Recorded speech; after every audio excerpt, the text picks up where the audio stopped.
자, 오늘 우리가 함께 읽은 세 개의 본문들은요, 하나님께서 이 세상 만물을 자신의 왕권으로 다스리신다는 것을 보여주고 있죠. 하나님의 이 다스림과 통치를 이제 섭리라고 하는데, 이 하나님의 섭리는 참새가 이렇게 날아다니다가 보수의 총에 맞아서 떨어지는 이런 모든 것, 정말 사소하게 보이는 것 같지, 그것까지도 포함하여서 하나님께서 다스리고 통치하는 것입니다. 그리고 그러한 것을 궁극적으로는 여기 에베소서에 말하는 교회의 유익을 위해서 그렇게 하시는 것이죠. 그럼 우리가 이런 섭리에 대한 관점들을 오늘 좀 더 집중적으로 살펴볼 텐데요. 우리가 이전에 창조와 섭리를 다루면서 섭리의 어떤 부분들을 살펴봤습니다. 그러면 섭리에 대한 이 진리를 여러분 알고 믿고 있습니까? 그럼 이 하나님의 섭리를 아는 자의 인생은요, 정말 든든하고 복되고 진짜 정말 이걸 모르는 사람과 다를 수밖에 없거든요. 하나님과 그 하나님의 섭리를 아는 사람. 사실 여러분들 이 섭리라고 하는 이 단어는 성경에 있는 단어는 아닙니다. 다만 우리가 읽었던 이 성경 구절들의 이 진리들을 살필 때 필연적으로 도달하게 되는 결론적인 추론적인 진리인 것이죠. 마치 삼위일체라는 단어가 성경엔 나와 있지 않지만 그 삼위일체라고 하나님을 표현할 수 있듯이 섭리라는 거 그렇습니다. 섭리란 이러한 성경의 이런 모든 구절들을 정리해 볼 때 뭐예요? 하나님께서 창조하신 세상의 모든 피조물, 그리고 그 모든 피조물의 행동까지도, 그 마음까지도 하나님께서 돌보시고 다스리는 것을 의미합니다. 우리가 이 시대에 태어나고 이 나라에 태어나고 지금 이 가정 안에 태어나고 또 가정을 갖게 되고 또 내 성별을 갖게 되는 이 모든 것, 이런 모든 것들이요, 그 어느 것도 우연이 없습니다. 선하신 하나님께서 특별한 계획을 가지고 그 계획을 따라 우리의 삶을 있게 하셨고 모든 만남을 있게 하신 것입니다. 하나님의 섭리는 세상 모든 일에 관여되어 있는 것이죠. 여러분들이 이걸 알고 여러분들이 현실을 볼 수 있어야 됩니다. 나의 하루하루가 그냥 우연히 있는 하루가 아니에요. 나의 만나는 모든 관계성이 그냥 만나는 관계가 아니란 말이에요. 그게 심지어 매일 거의 반복된다 할지라도 그건 그냥 있는 그 하루가 아니란 말이에요. 하나님의 섭리와 함께 하심 속에 있는 그런 것이죠. 그래서 오늘 이 섭리에 대해서 좀 더 구체적으로 살펴보자 하는데요. 우리 믿음의 선배들은 성경이 가르치는 이 섭리에 대해서 다음과 같이 요약을 했어요. 자, 한번 보겠습니다. 소일의문답 11문인데 제가 질문을 하면 여러분들이 답을 하면 되겠습니다. 하나님의 섭리는 안 나오나요? 네. 그럼 제가 읽어드리도록 할게요. 잘 들어보세요. 하나님의 섭리는 무엇입니까? 하나님의 섭리는 하나님이 지극히 거룩하고 지혜롭게 능력 있게 모든 피조물과 피조물의 모든 행동을 보존하시며 통치하시는 것입니다. 그래요. 우리 믿음의 선비들이 이 하나님의 섭리라는 이 개념을 성경 전체에서 크게 두 가지 측면으로 이렇게 요약했습니다. 하나는 보존이라는 것이 있고요. 하나는 통치가 있는 것이에요. 자, 보존이란 무엇이냐면 마치 부모가 자녀를 낳아놓고 그 자녀들의 생명이 잘 유지되고 자라갈 수 있도록 먹이고 돌보고 지켜주는 것에 비유할 수 있는 것입니다. 그렇게 하나님께서 우리의 삶을 보존하시는 거예요. 우리 각 사람을 이 세상의 모든 만물, 우주 전체를 그 하나님께서 유지하고 보존하고 지켜주고 계시다는 것이죠. 이게 여러분들 섭리의 한 측면의 보존이에요. 그러면 통치는 뭡니까? 통치는 하나님께서 이렇게 유지하고 보존하고 지켜주는 그것을 어떤 궁극적인 자신의 뜻과 목적을 위하여서 통제하고 또 인도하고 이끄신다는 거예요. 그래서 결국 자신의 선한 목적을 이루게 한다라는 것이 통치의 개념이에요. 그래서 여러분들 정리하면 이 섭리란 사실은 이제 우리가 이전에 배웠던 하나님의 작정이 영원전에 하나님이 계획하신 그 하나님의 계획이 이 땅 가운데서 펼쳐지는 것인데 그 펼쳐지는 것이 보존과 통치라는 이 방식으로 드러나는 것입니다. 한마디로 섭리는 하나님께서 만물을 돌보고 통치하신다는 거예요. 이게 우리의 인생 가운데 있는 것이죠. 눈에 보이지 않지만 실제적으로 있는 것입니다. 그래서 아까 제가 아이들한테도 예를 들었잖아요. 우리의 심장, 여러분들, 이거 우리가 마음대로 할 수 있는 게 아니에요. 스스로 멈추게 하거나 스스로 뛰게 할 수 없습니다. 그 모든 것을 하나님께서 하시는 거예요. 우리를 창조하신 분도 하나님이고 이렇게 심장이 뛰어 우리를 보존하시는 분도 하나님이죠.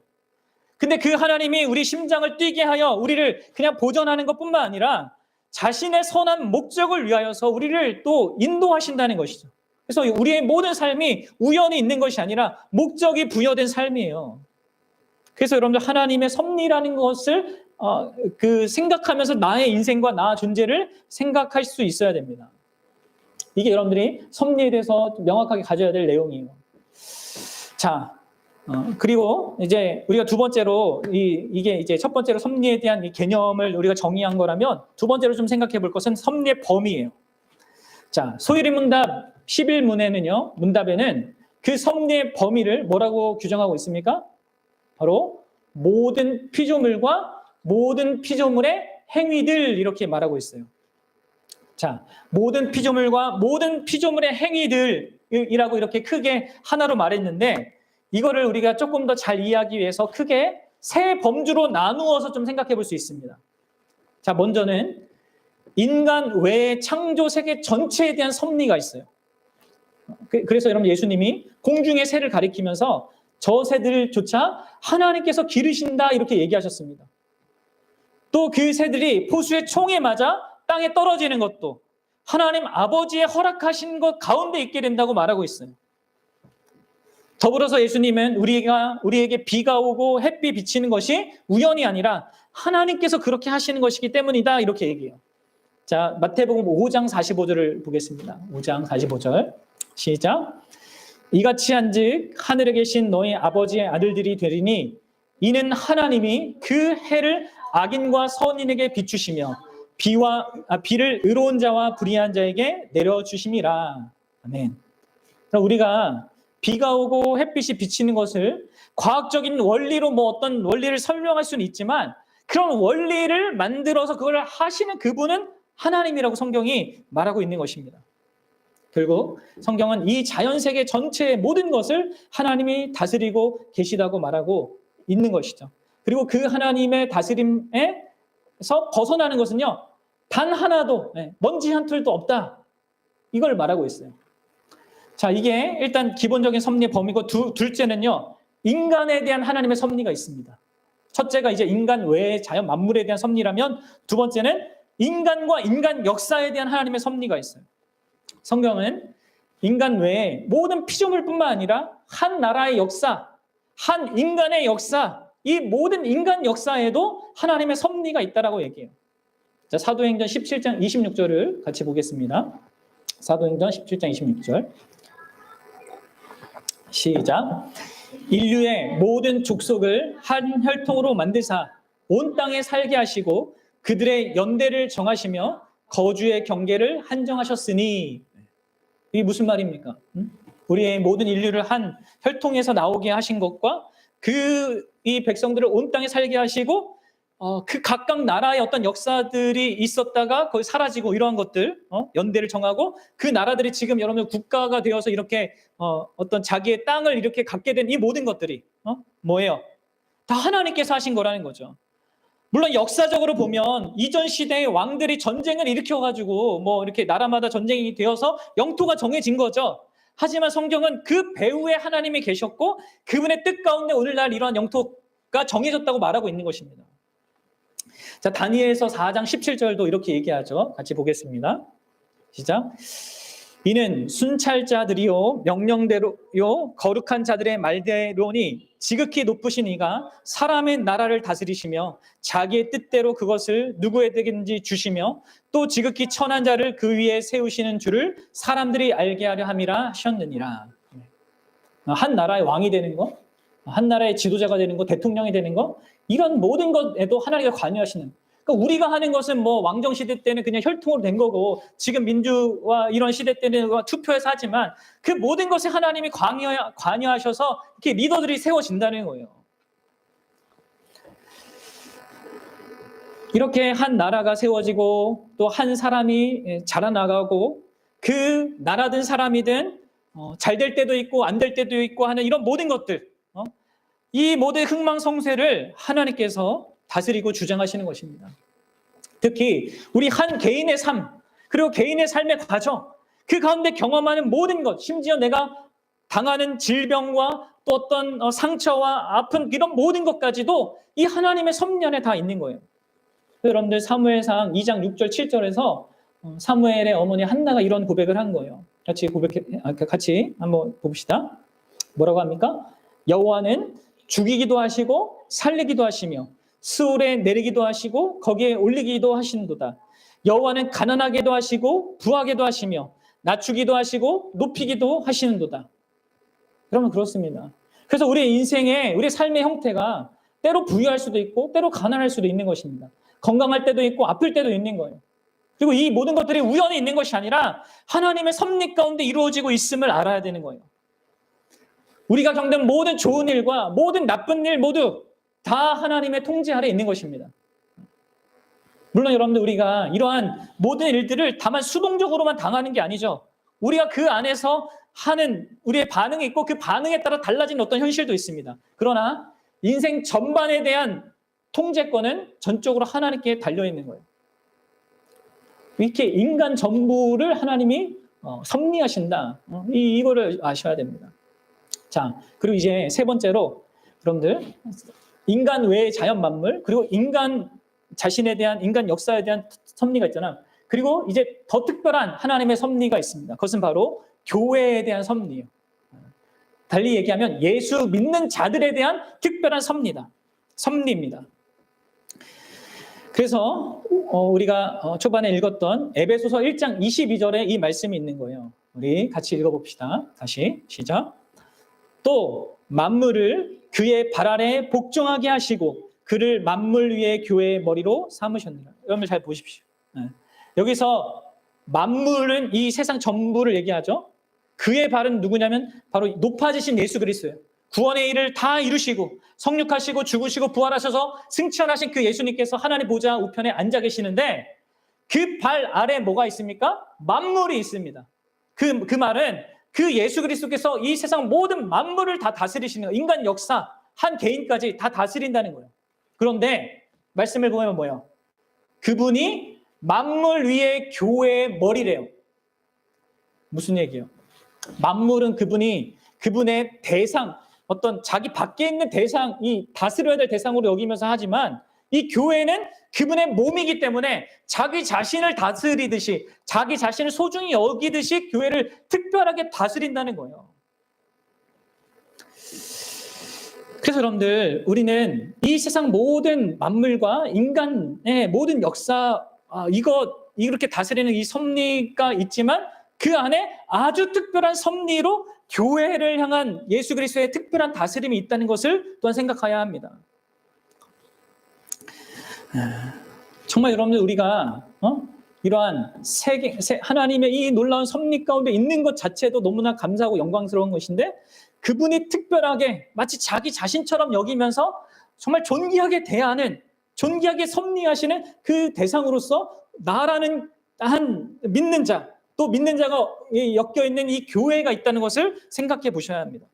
그리고 이렇게 엮여있는 자들에게는요 여러분들 로마서 8장 28절이 말하는 대로 모든 것이 합력하여 선이 되는 엄청난 일이 일어나는 거예요.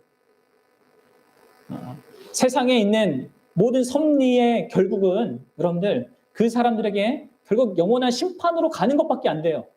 뭘 하더라도 결국 망하는 게 답니다. 근데 여러분들 교회로 부름받는 자들은요 그게 아니에요. 무슨 일을 당하더라도 또 심지어 이 땅에서 망하는 무엇을 경험해도 그 모든 것들이 결국 좋은 것이 돼버려요. 그럼 아십니까? 이게 하나님의 섭리의 그런 대상들이에요. 큰 세계의 범주인 거죠. 자, 그러면 제가 이렇게 얘기하면 이제 우리는 자연스럽게 이런 생각을 합니다. 자, 그러면 하나님께서 모든 것을 보존하고 다스린다면 그럼 우리가 뭘 해야 될 필요가 있는가? 아무것도 안 해도 괜찮은 거 아닌가? 하는 그런 생각을 우리 마음 가운데 막 우리 마음에 일어나게 되어 있어요. 이것은요, 우리가 하나님을 너무 정말 우리 수준으로 생각해서 그렇고요. 또 하나님의 특별히 섭리 방식에 대해서 모르기 때문에 그렇습니다. 섭리 방식. 자, 여러분들 하나님은 섭리하실 뿐만 아니라 이 모든 피조물을 다스리는 자신의 방식, 수단, 방법이 있어요. 그것을 성경이 말한단 말이에요. 그래서 여러분 우리가 그것을 알아야 돼요. 그리고 이 개념이 없으면 여러분들 신앙생활이 이상한 극단으로 치우치게 됩니다. 어떤 사람은 계속 기적만 바라게 되고요. 어떤 사람은 그냥 삶의 어떤 과학적이고 그리고 일반 상식적인 것만 그냥 전부라고 생각하면서 그렇게 간단 말이에요. 이 섭리에 대한 개념이 여러분들 명확하게 있어야 돼요. 자, 하나님께서는요, 성경을 보면 크게 두 가지 방식으로 이 세상의 모든 만물을 섭리하십니다. 이게 뭐냐면 하나는 따라해 볼까요? 협력. 뭐라고요? 협력이라는 방식으로 하고요. 다른 하나는 기적이라는 방식으로 합니다. 자, 협력의 방식으로 섭리한다는 것을 여러분들 좀 아셔야 되는데, 그 말은요, 하나님께서 1차 원인이라는 거고요. 그리고 다른 피조물들을 2차 원인으로 두셔서 섭리한다는 얘기예요. 하나님이 1차 원인이고 피조물들의 어떤 성향과 특질과 이런 것들을 2차 원인으로 두셔서 한다는 것이죠. 그래서 이 협력의 방식도 대상에 따라 이 두 가지로 나눠지는 거예요. 인격성을 가진 이 인간을 대하시는 것과 자연 만물에 대해서 협력하는 방식이 다른 거죠. 먼저 여러분들 자연에 대한 것을 생각해 봅시다. 여러분 하나님께서 이 자연을 어떻게 대하십니까? 바로 하나님이 정해주신 자연 법칙에 따라서 섭리하시는 거예요. 하나님은 이 만물을 창조하실 때 각각 창조물들에게 어울리는 성질과 성향을 주셨어요. 그래서 하나님이 창조물들을 통치할 때는 그 창조물들의 특징들을 따라서 통치하는 겁니다. 예를 들어서 물은 항상 높은 곳에서 낮은 곳으로 떨어지는 그 특징을 갖게 하셨습니다. 흘러가는 이렇게 액체인 이 특징을 갖게 하셨죠. 그래서 하나님이 물을 통치하실 때는 항상 그 물이 위에서부터 내려오는 것으로 이러한 방식으로 통치하신단 말이에요. 근데 여러분 우리는 이것을 흔히 자연 법칙이라고 부르잖아요. 근데 여러분 이 자연 법칙은 하나님의 법칙이에요. 하나님에 의해서 진행되고 있는 법칙이란 말이에요. 그럼 이러한 자연 법칙 때문에 우리 지구가 갑자기 돌다가 그 궤도를 벗어나는 일이나 아니면 지금 막 수천 킬로로 지금 막 뺑뺑뺑 돌고 있는데 이 멈춰지는 이런 일들이 일어나지 않습니다. 왜요? 바로 하나님께서 이 태양과 지구 이런 태양계를 창조하실 때 지구가 이런 만유 인력에 따라서 태양 지위를 돌도록 어떤 이 길을 따라 그렇게 돌도록 정해 놓으셨고 그것을 사용하셔서 통치하기 때문에 그렇습니다. 그래서 여러분들 하나님께서 제1차적인 원인이고 물이든 태양이든 바람이든 이 제2차적인 원인과 그것의 특징을 사용하셔서 통치하는 겁니다. 그럼 이처럼 하나님은 어떤 계획을 세울 때는요, 목적만 세우시는 것이 아니라 그 목적에 도달할 수 있는 수단과 방법까지도 다 정해 놓으시는 거예요. 자, 여러분 이걸 아셔야 돼요. 그래서 하나님께서 주신 것이 이 세상의 자연 법칙이에요. 그런데 이제 인간, 특별히 인격성을 가진 사람에 대해서는 좀 하나님께서 다르게 통치하십니다. 여기는 이제 천사도 포함되지만 이 인격성을 가진 존재들은요, 그것에 맞게 통치를 하시는 거예요. 달리 말해 인간이 자신의 이성과 감정과 의지를 발휘해서 뭔가를 하잖아요. 이걸 우리가 흔히 또 자유의지라고 하는데 바로 하나님은 우리의 자발적인 선택과 그리고 자발적인 결정 이것과 협력하여서 섭리를 하십니다. 그럼 이걸 아셔야 됩니다. 그러니까 우리의 인격성을 무시하고 그냥 우리를 막 이렇게 자기 마음대로 하시는 게 아니에요. 예를 들어서 여러분들 이 성경 저작을 한번 생각해 봅시다. 그럼 바울이 이제 우리가 에베소서 이렇게 같이 읽었잖아요. 이 에베소서를 썼어요. 쓸 때 바울 스스로가 결심을 하게 됩니다. 어떤 에베소 교회에 문제가 있어서 내가 이 교회에 편지를 써야겠다. 내가 이 편지를 쓰기 위해서는 이런 내용들이 필요하겠다. 이런 구조로 써야겠구나. 이런 문체로 써야겠구나. 다 스스로 상황 가운데 판단하고 그렇게 결정을 했습니다. 이 바울은 자신의 자유의지를 가지고 그런 결정에 다다랐습니다. 그래서 쓰기 시작했죠. 그런데 성경은 그의 그런 모든 자유의지로 행한 모든 것의 배후에 하나님의 성령이 바울에게 감동을 주신 것으로 또 말하고 있어요. 그래서 그 성령의 감동에 따라서 그런 결심과 구성과 문체를 쓰도록 하신 겁니다. 그래서 여러분들 성경의 저자를 우리가 말할 때 뭐라고 하냐면 제1 저자는 하나님이시고 제2 저자는 바울이라고 말하는 거예요. 여러분들 하나님께서 우리 인간을 보존하고 통치하시는 것은 이렇게 하는 거예요. 일반적인 방식이 아니라 우리의 인격적인 반응 속에서 그것과 협력하여서 통치하시는 거예요. 물론 여러분들 우리가 죄를 지을 때는 우리의 죄에 대해서는 그분이 협력하시진 않습니다. 죄 같은 경우에는 그분이 뭐 이렇게 같이 이렇게 만드시는 것이 아니라 우리 안에 있는 죄의 발현을 허용하는 방식으로, 이제 허용이라는 말을 하거든요. 죄에 대해서는 그 허용하는 방식으로 섭리하는 거예요. 좀 한때 그 죄 이렇게 나아가도록 내버려 두시게 되는 것이죠. 그런데 여러분들 이 죄를 짓지 않으려고 하는 마음 가지고 씨름하거나 아니면 죄를 짓고 나서 회개하여 돌이킬 때는요, 그분의 인격적인 방식으로 우리에게 섭리하시는 것입니다. 그래서 갖게 되는, 나 스스로는 가질 수 없어요, 그게. 근데 하나님께서 인격적인 방식으로 알게 하시고 문제가 뭔지를 깨닫게 하시는 것 속에서 갖게 하시는 거예요, 그 마음을. 그때는 이제 협력해서 하시는 것이죠. 물론 때로는 그분이 우연처럼 보이는 일들도 일방적으로 우리에게 주셔서 섭리하는 방식도 있어요. 그러나 인간을 대할 때는 언제나 일반적인 이런 우리 인격성을 존중하면서 협력의 방식으로 일하신다는 거예요. 이게 하나님이 이 땅 가운데 존재하는 피조물을 다스리는 한 가지 방식입니다. 그리고 또 하나의 방식은 우리가 흔히 잘 알고 있는 기적이라는 방식이죠. 그것은, 이 기적은 2차 원인들을 사용하지 않는 것입니다. 직접적으로 수단과 매개 없이 역사하는 것을 얘기한 거예요. 하나님은 자연 법칙을 만드신 분이지 그 자연 법칙에 매여 있는 분은 아닙니다. 따라서 하나님께서 스스로 판단하실 때 필요하다면 언제든지 자연 법칙을 뛰어넘어서 직접 개입할 수 있는 거예요. 그래서 여러분들 우리가 예를 들어 이 병에 걸렸을 때 약을 먹고 의사의 진찰을 받고 치료하도록 기본적으로 하나님께서 이 일반 원리로 이런 법칙으로 이 정해 놓으신 것입니다. 이게. 하지만 여러분 성경에는 어떤 게 나와요? 병자들이 예수님에 의하여서 오늘 본문에도 등장했던 죽은 나사라고 살아나는 것 같은 이 자연 법칙을 뛰어넘는 병이 있는데 예수님 옷자락 손 만졌는데 그게 낫는 이런 하나님의 직접적인 개입의 방식도 있다는 것이죠. 그래서 여러분들 이 부분을 명확하게 좀 알아야지만 우리의 삶에서 이 나타나는 어떤 현실에 대해서 어떻게 대처할지가 더 명확해지는 것입니다. 자, 다시 한번 여러분들에게 강조하고 싶은 것은요, 하나님께서 사람에게 섭리하실 때는 자연이나 단순한 생명체와 다르게 섭리한다는 것. 우리의 인격성을 존중하시고 우리를 인격적인 대상으로 대하신다는 것. 그래서 오전에도 얘기했다시피 마리아에게 하는 것과 마르다에게 하는 게 달랐잖아요. 앞으로도 좀 보게 되겠지만.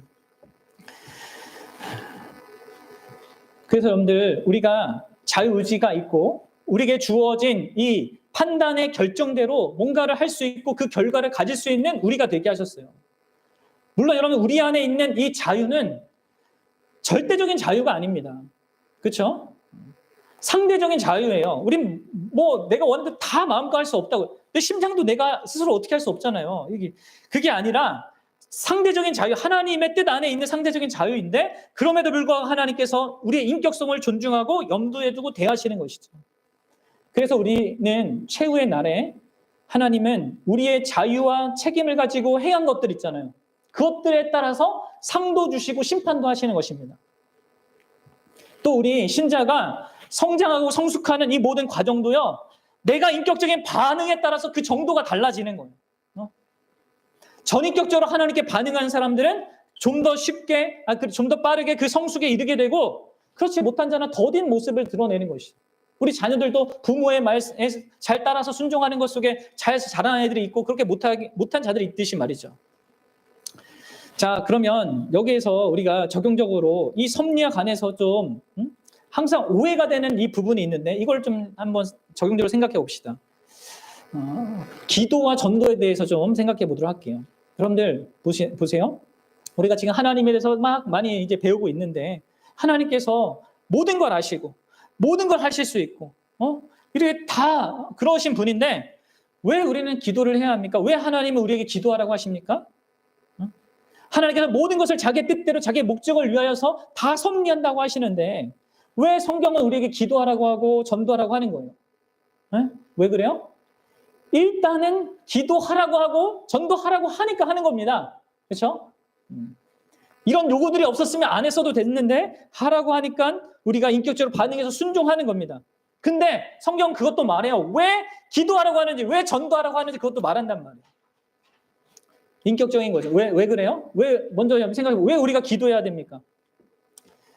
성경이 말하는 기도는 일반 종교가 말하는 기도가 아닙니다. 그러면 제발 좀 기도에 대한 명확한 이해를 가지세요. 아무리 주변 사람들이 뭐라고 해도 기도는 내가 쌓아서 하나님께 뭔가 받아내는 이게 아니에요. 기도는 우리가 원하는 것을 막 내가 뭐 이렇게 달라고 막 이렇게 떼써가지고 받는 그 수단이 아니에요. 성경이 말하는 기도는 1차적으로 그리고 근원적으로 하나님과의 친밀한 관계를 영위하는 수단인 거예요. 기도해 보십시오, 여러분들. 하나님을 의식하게 돼요. 그리고 그렇게 하나님을 의식하고 하나님 앞에서 나의 마음들을 쏟아놓고 하면 하나님과 관계가 친밀해지는 것입니다. 바로 이 하나님과의 친밀한 관계를 위하여서 하나님은 우리에게 기도하라고 하시는 거죠. 이게 가장 근원적인 기도의 요청이에요. 그리고 더불어서 하나님께서는 이 기도를 통하여서 그분이 원하는 일을 우리가 깨닫고 또 그분이 우리에게 기대하시는 것을 우리가 하기를 원하시기 때문에 기도하라고 하시는 거예요. 여러분들 달리 얘기하면 그분의 하시는 일에 우리가 참여하게 하기 위해서 기도하라고 합니다. 우리와 관계를 맺고 싶어서 기도하라고 하고요. 그분이 하시는, 그래서 우리를 사랑하시는데 자신이 하시는 그 영광스러운 일에 그분이 사랑하는 우리도 같이 동참하고 함께 뭔가를 하게 하기 위해서 기도하라고 하신단 말이에요. 그래서 그런 모든 과정 속에서 하나님과 더 깊은 인격적인 관계를 영위하게 하고 그분을 더 알게 하시는 그런 수단으로 기도를 주셨단 말이죠. 그래서 여러분들 우리가 기도하는 것입니다. 관계를 위해서 하는 거예요. 그분이 하는 일을 발견하고 거기 동참하기 위해서 하는 것입니다. 그럼 전도도 마찬가지죠. 여러분들 성경은 하나님께서 한 사람이 구원받는 것은 창세 전에 결정된 일이라고 말합니다. 이렇게 말하면 어떤 사람은 그러면 언젠가 하나님께서 다 알아서 구원하실 테니까 내가 꼭 전도해야 될 필요가 있냐? 뭐 괜찮다 이렇게 심지어 생각하는 사람이 있는데 여러분들 하나님은 구원하기로 작정하셨을 뿐만 아니라 그 작정한 사람들이 구원 얻는 방법까지도 정해 놓으셨습니다. 그 방법이 뭐예요? 바로 우리가 복음을 전하는 방법이에요. 우리가 복음을 전할 때 그 복음을 듣는 사람들의 마음이 움직여지고 하나님께 돌이켜지는 그 방식으로 하기로 하나님이 또한 정하신 거예요. 그래서 우리가 전도하는 것입니다.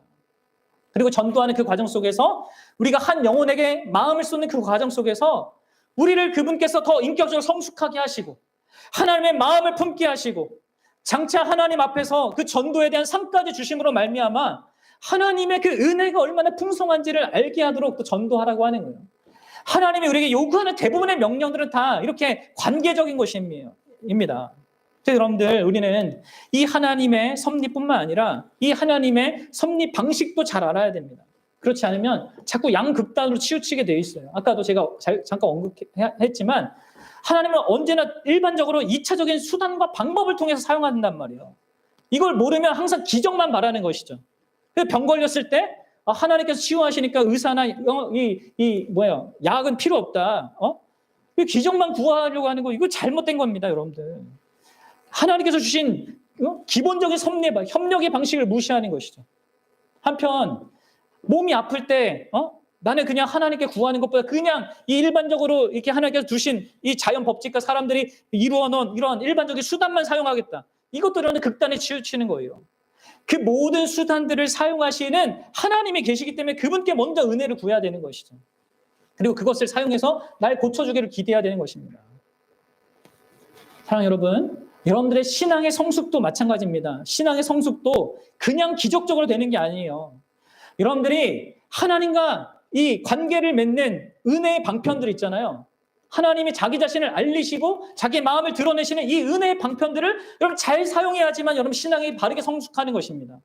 예배와 말씀 묵상, 기도, 성도의 교제 등을 여러분들 잘 활용해야 돼요. 시간을 허비하고 게으르고 방종하고 세상 것에 바쁜 삶을 살면서 여러분 신앙의 성숙은 절대 저절로 일어나지 않습니다.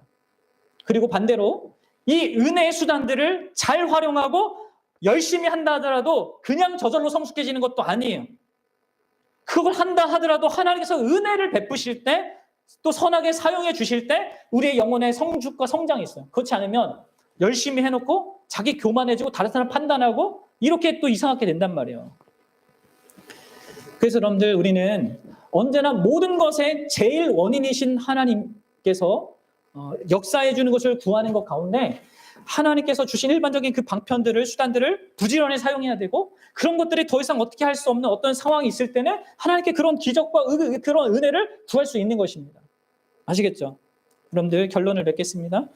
바라기는 저와 여러분들이 이 하나님의 그 섭리에 대한 바른 기독교적이고 성경적인 이해를 명확하게 갖고 자기의 삶 속에서 적용하면서 살 수 있길 바랍니다.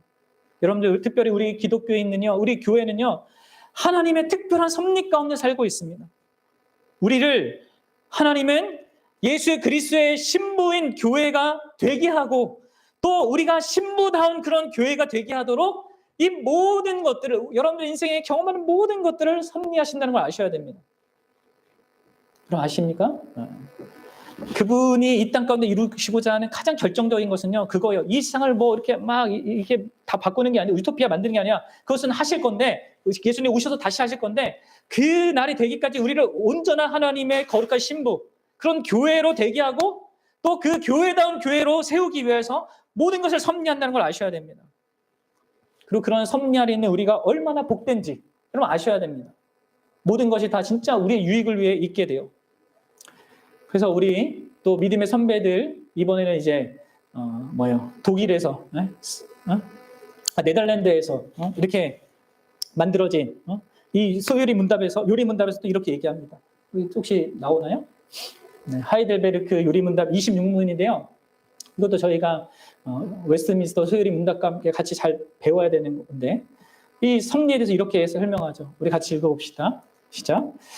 우리는 어떠한 역경에서도 인내하고 형동할 때 감사하며 또한 장래일에 대해서도 우리의 신실하신 하나님 아버지를 굳게 신뢰하여 어떠한 피조물이라도 우리를 하나님의 사랑에서 끊을 수 없으리라 확신합니다. 모든 피조물이 완전히 하나님의 손안에 있으므로 그의 뜻을 거슬러 일어나게 되는 일은 하나도 없습니다. 아멘. 그렇습니다. 그래서 이런 섭리를 알면요, 우리가 하나님 아버지의 크신 사랑과 그 어떤 것도 끊을 수 없는 그 은혜 안에 우리의 인생이 있음을 알면 우리가 삶을 바라보는 이 모든 관점이 전혀 달라질 수밖에 없는 것이죠. 우리 인생은 아들을 보내주시고 또 우리를 정말 사랑하시는 그 아들을 보내주신 하나님, 우리를 사랑하셔서 자기 전부를 내어주시는 예수님, 그리고 그 예수님이 우리 안에 주신 그 성령님과 함께하는 인생이고 그분이 다스리고 섭리하고 통치하고 결국 우리의 유익을 위해서 이끄시는 인생입니다. 그래서 우리는 어떤 역경에서도 인내할 수 있고 어떤 형통이 올 때 감사할 수 있고 또 우리의 미래에 대해서는 언제나 궁극적으로 소망을 가질 수 있는 거예요. 하나님의 섭리가 있기 때문에 우리를 사랑하시는 그분의 정말 여러분들이 일어나는 모든 삶의 모든 것들이 다 여러분들의 유익을 위해 있습니다. 이걸 꼭 아세요. 아무리 힘들고 어려운 일이 일어나도요, 그게 다 나를 교회되게 하게 하고 교회에서 세우기 위한 하나님의 목적 가운데 있음을 알고 그런 하나님의 뜻을 발견하고 그 안에서 잘 자라나갈 수 있는 여러분들 되기 바랍니다. 또 잘 될 때도 마찬가지죠. 내가 잘나서 잘 되는 거 하나도 없어요. 하나님이 주신 것 속에 허락되신 것이니까 하나님께 감사할 줄 알아야 됩니다. 그리고 여러분들의 미래는 반드시 복될 수밖에 없죠. 죽어도 여러분들 천국이잖아요. 뭐가 우리가 걱정하고 염려할 게 있겠습니까? 이러한 하나님을 아는 자로서 살아가는 또 위로와 힘을 얻어 살아가는 우리 모두가 되기 바랍니다.